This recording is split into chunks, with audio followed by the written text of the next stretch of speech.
Oi pessoal, aqui é Dani. Hoje vou conversar com a Megan Kelly. Megan Kelly, ela é bióloga e depois ela fez um doutorado direto. Ela é aqui de Massachusetts, americana, aqui de Massachusetts. Trabalha comigo aqui na Sanofi e hoje ela é pos-doc da Sanofi no grupo de toxicologia preditiva e investigativa.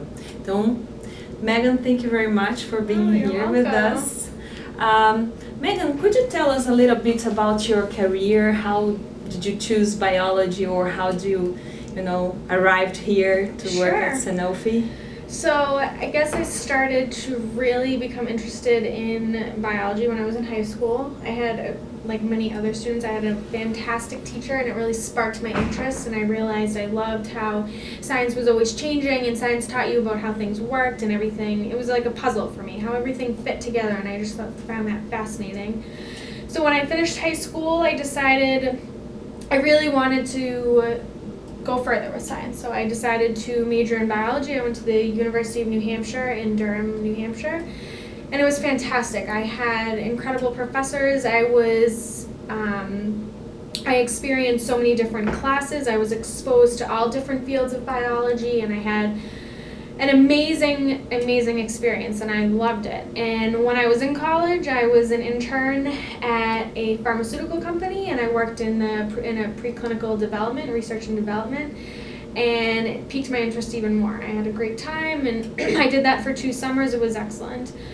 When I finished college, I decided that why not get a PhD in biology? So when I finished, I graduated with a Bachelor's of Science in Biology in 2008, and I moved to Boston College in Chestnut Hill, Massachusetts, and started a PhD in biology in the biology department.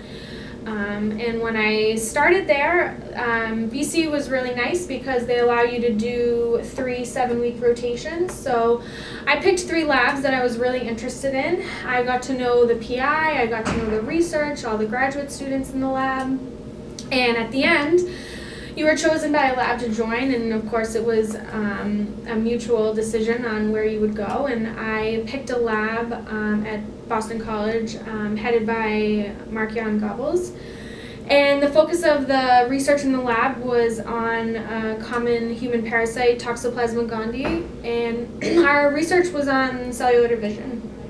And when I finished graduate school in 2014, I knew that I was more interested in moving into industry. I was choosing between an academic and an industrial postdoc.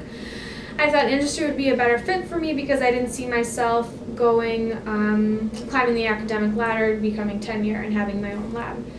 So I started to apply for jobs that I was interested in. I knew I wanted to be in the lab and do research, and I wanted to do something that was more translational.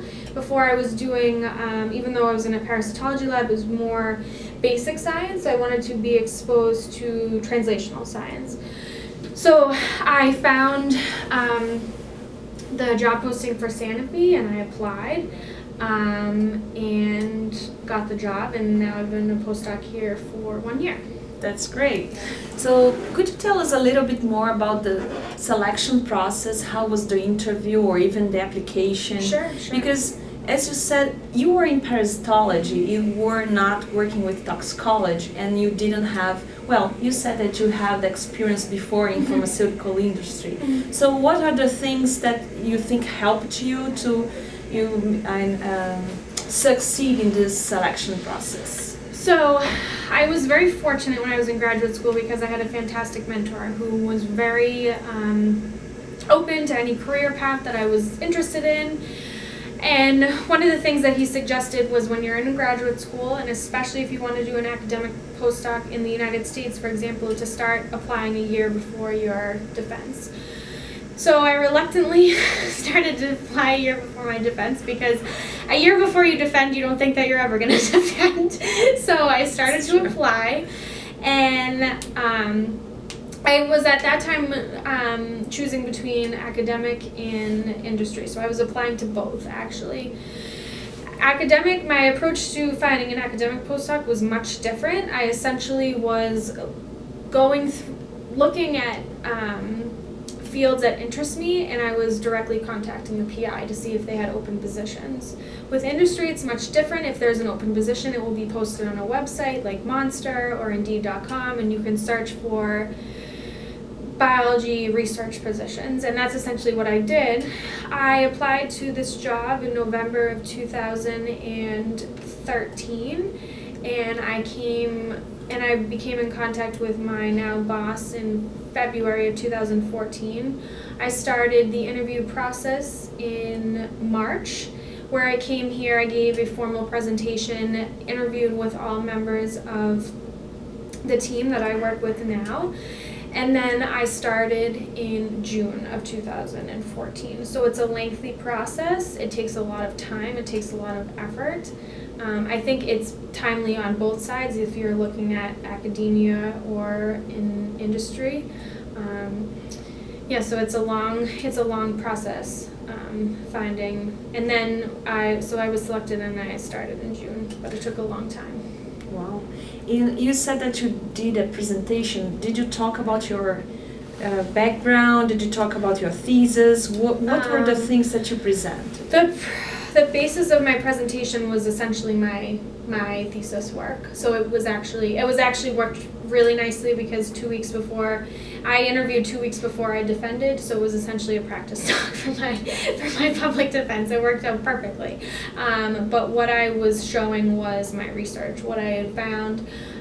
It's much different in academia because it tends to not be confidential, so I can show it open. I showed it openly to the group here. And then when I interviewed one-on-one with the group members, it was more of questions of what my research background was, what my skills were, how long I had been doing research, what my interests were, where I saw myself in 5 years, why I wanted to do a postdoc, things along those lines. Very general interview questions that you would expect at any job interview. That's great. And here, as a postdoc, what are your roles or the projects you were? Tell what is not confidential. So as a postdoc, I'm working on the investigative side, developing in vitro models for the group. It was also my goal in this postdoc to become more familiar with how the pharmaceutical industry works, what's the process from the beginning to the end. So I have a main project, and then I've just been essentially learning how the whole industry works to get a feel for it. So you have your own project, but now you're starting to follow some other projects from the industry, right? Yes. And your project is to establish a model that you. What is that? Yeah, it's a 3D model to better predict hepatotoxicity. Oh, good. In your opinion, what is the best and the worst thing in our science career? For me, I guess because I have my degree is broad. I have a PhD in biology, so you can spin this both ways. You can say what's positive, and it can be a positive and a negative. There are many options, and for me it became a bit overwhelming because with this PhD I could pretty much go into teaching, industry, academia. I could do regulatory, patent law. There was a slew of things that I could do, and since I hadn't exactly pinpointed what my goal was, my career goals in my life, I felt a little overwhelmed as to what I thought the right path for me might be. So that was a little overwhelming. I guess the other thing, it's more evident in academia. There's very insufficient funding right now. Being a scientist, the hours are long, the results are not always good, and you have a lot of pressure on you to produce results, publish your results in order to move forward in your career. Sure, everybody knows that, right? And the difference between academia and industry, if you have to pinpoint the main difference, what do you think they are? So when I think about the comparison between academia and industry, the first thing that comes to my mind is that academics is much more relaxed. And I don't mean that in the sense that there's no pressure, but if you just first look at the logistics. When I was working in my lab, I essentially no time schedule. If I was expected to be there, during the week, but if I wanted to come at 11 o'clock in the morning, that was fine. It was expected that I did my work in a timely manner. But on the flip side, you stay, at least in my experience, you work a lot more. So you're working late hours. Your research does not stop on Friday because it's the weekend. If you're running an experiment, then you do it over the weekend. That's how it is. There's a little bit more, it's a little bit more casual in terms of the dress code, how people interact with each other. There is not much formality in terms of that. It's not as strict in terms of regulations, and if you want to run an experiment, you just do an experiment. It's much more open, free thinking. If you find something that's exciting, you can continue with that. In industry, it's much different. They expect you to work on what's hot at the moment, what's the pressing issue. So there, in industry, of course, is much more regulated by, it is a pharmaceutical company, so you're expected to be here between certain hours of the day and attend meetings and go through training. Academics is much more relaxed, in my experience, in that. Do you think the salaries are much different between academia and industry? Between industry and postdoc, industry and academia for postdocs? I can only speak to what I know, and I know that the difference between the salary of a postdoc in academia is much less compared to that if you were one in industry. In terms of being a research scientist in a academic lab, I'm not exactly sure about their incomes. Their income. Okay, and if you're going to give people a tip, a good tip about this career?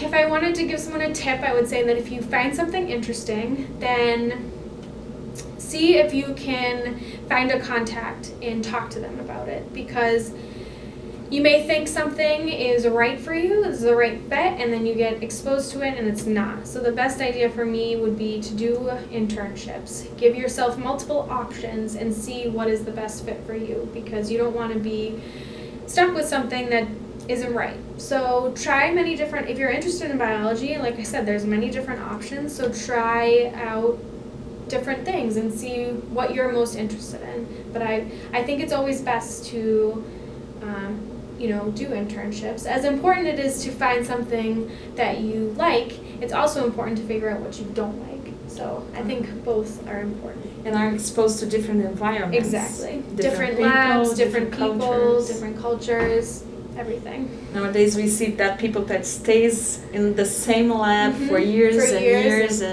Yeah. But I think that's changing. People now are moving. They're not staying in the same lab. They're not staying in the same position. And they think, that's going to further their career. They just want to keep moving to have the best opportunities possible. That's great. Thank you very much, Megan. Thank you. It's great to talk to you. Pessoal, muito obrigada mais uma vez. Até a próxima.